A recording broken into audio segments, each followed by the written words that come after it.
Assalamualaikum warahmatullahi wabarakatuh. Bismillah, alhamdulillah, wassalatu wassalamu ala rasulillah Sayyidina maulana Muhammad wa ala alihi wa ashabihi wa mawalah. Wala hawla wala quwwata illa billah. Amma ba'd. Pada segenap mahasiswa-mahasiswi AFI yang kami banggakan, alhamdulillah tadi Mas Munir dan Mbak Intan sudah presentasi. Ini pertemuan perdana, mungkin teman-teman masih agak malu untuk bertanya. Tapi malu bertanya sesat di jalan. Lain kali pada pertemuan datang, harapan kami teman-teman bisa bertanya, ikut aktif dalam grup. Karena orang-orang AFI, Akda Filsafat Islam itu pengalaman kami, orang-orangnya banyak yang berpikirnya cerdas, banyak yang aktif. Saya punya teman sekelas juga, dia anak filsafat, ternyata pemikirannya sangat kritis. Bahkan ada apa-apa tanya. Dan ada sesuatu pun dia kritisi. Itu biasanya ciri-ciri anak AFI. Termasuk juga orang AFI, karena dia itu cirinya biasanya universal, pikirannya luas, terus radikal dan juga sistematis. Biasanya anak AFI jika serius itu bisa menjadi orang hebat. Contohnya Rektor IAIN dulu sebelum beliau Bapak Dr. Haji Muzakir, ya, ini beliau Dr. Haji Fatul Mufid, beliau dosen AFI, dosen kalian semua. Beliau dulu ya Rektor IAIN Kudus, atau dulu Rektor Stein Kudus. Beliau orang yang pemikirannya sistematis dan radikal dalam. Saya juga pernah diajar beliau orang yang sangat cerdas. Dan karena itu kami harap teman-teman aktif dalam perkuliahan, karena dalam perkuliahan ini kita sistemnya online, tanya saja di grup, tidak usah malu-malu, via ketik tidak apa-apa, via voice juga nggak apa-apa. Lanjut pada materi. Tadi sebetulnya tema yang dibahas yakni ajaran-ajaran sebelum masuknya Islam. Akan tapi tadi yang dibahas tentang ajaran-ajaran sebelum masuknya Islam hanya sedikit saja, yakni di closing statement yang disampaikan oleh Mbak Intan tadi, dan tadi Mas Munir ketika penyampaian materi lebih banyak pada masuknya Islam ke Indonesia. Tadi disampaikan beberapa jalur. Ada jalur Islam lewat Arab, ada jalur India, dan lainnya. Nanti akan ada tema khusus yang bahas tentang itu. Oleh karena itu kami harap nanti yang pemakalah selanjutnya bisa membahas sesuai dengan tema yang ada dan bahasan yang ada, sesuai dengan tema yang ada pada materi tersebut. Kalau besok temanya ini tentang kerajaan Hindu-Buddha sebelum masuknya Islam. Dan itu pun yang menjadi sedikit pembahasan kami. Kalau tadi Mbak Intan menyampaikan sebelum masuknya Islam ada Hindu-Buddha, ajaran-ajaran Islam, ajaran-ajaran yang ada sebelum Islam masuk di Indonesia, yakni diantaranya ialah Hindu-Buddha, animisme, dan dinamisme.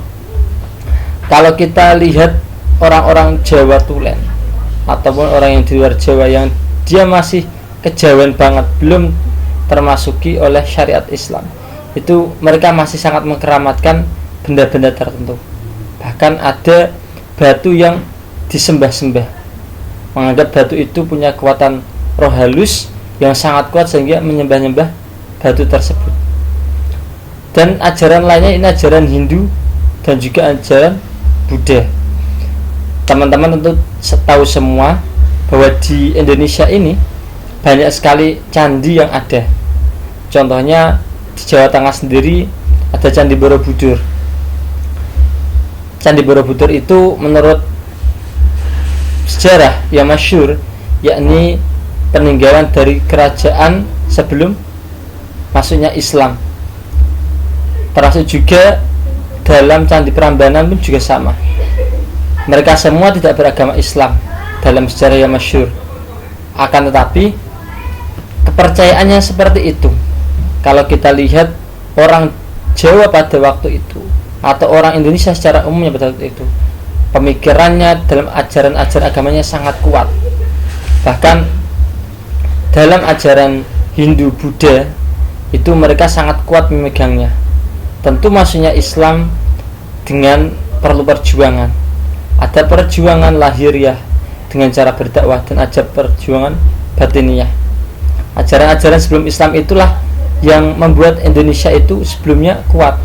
Dalam arti sejarah, kerajaan-kerajaan sebelum masuknya Islam itu sudah kuat. Contoh kerajaan Kutai Kartanegara, ada kerajaan yakni Sriwijaya. Itu mereka kuat dalam segi kerajaan. Lalu setelah itu Islam masuk. Islam masuk tidak langsung menguasai itu. Islam masuk sedikit demi sedikit. Lalu pada era Wali Songo, Islam masuk baru secara masif dan dengan berbagai cara. Tadi sudah disampaikan oleh Mas Munir, yakni melalui jalur perdagangan, perkawinan, tasawuf, pendidikan dan lainnya. Jadi adanya ajaran-ajaran sebelum masuknya Islam itu secara dasar mereka sudah punya kepercayaan lain. Ada yang bertuhan banyak, alias ada yang percaya pada hal yang mempunyai kekuatan hebat, roh-roh halus. Ada yang percaya dengan tumbuhan tertentu atau pohon tertentu. Mereka juga ada yang percaya dengan batu tertentu, gunung tertentu dan sebagainya. Itu ada yang percaya dengan banyak Tuhan atau menuhankan banyak benda. Tapi ada juga yang berkepercayaan Hindu Buddha. Ini agama yang agama itu sudah mendarah daging. Lalu Islam datang. Lalu bagaimana nanti jika Islam sudah datang? Bagaimana cara masuknya Islam nanti datang? Dan bagaimana strategi agar Islam itu bisa menjadi agama yang dominan di Indonesia sampai saat ini? Nanti akan dibahas oleh pemakalah selanjutnya. Kami memberikan sedikit wacana atau sedikit pemantik saja dalam kesempatan kali ini. Kami harap untuk pemateri selanjutnya bisa membuat video singkat saja sekitar 9, 10 ataupun 15 menit dan dikirim di grup. Dan kami harapkan teman-teman AFI jangan sampai diem, tapi berkomentarlah walaupun hanya sedikit, berawal dari sedikit. Kami harap anak-anak AFI, meskipun mungkin ada yang masuk AFI ini tidak pada pilihan yang pertama, akan tapi kalian jika di AFI ingin menjadi apapun, insya Allah bisa. Jika kalian di AFI ingin menjadi orang yang benar-benar pandai dalam pelajaran, maka itu jalannya juga. Jika kalian ingin menjadi seorang ulama, kalian belajar filsafat untuk mendalami ajaran agama Islam, maka itu bisa. Karena di Islam itu banyak tokoh filosof Islam seperti Imam Al-Ghazali, meskipun beliau akhirnya membantah dengan kitabnya Tahaffudzul Falasifah, tapi beliau pun juga seorang pemikir. Ibn Rushd ada sebagainya, itu para pemikir dari kalangan pengaji filsafat. Nanti kajian filsafat bisa kalian pelajari sebagai langkah menuju cita-cita kalian. Ada yang bercita-cita menjadi seorang yang hebat dalam bisnisnya, maka di filsafat kalian bisa memperdalam lagi kajian filsafat untuk mengembangkan usaha bisnis kalian.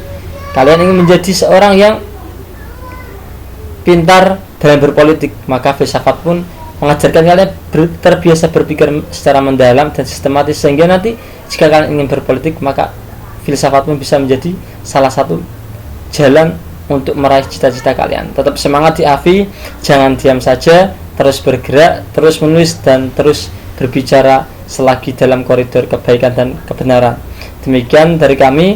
Wa'afu minkum, wassalamualaikum warahmatullahi wabarakatuh.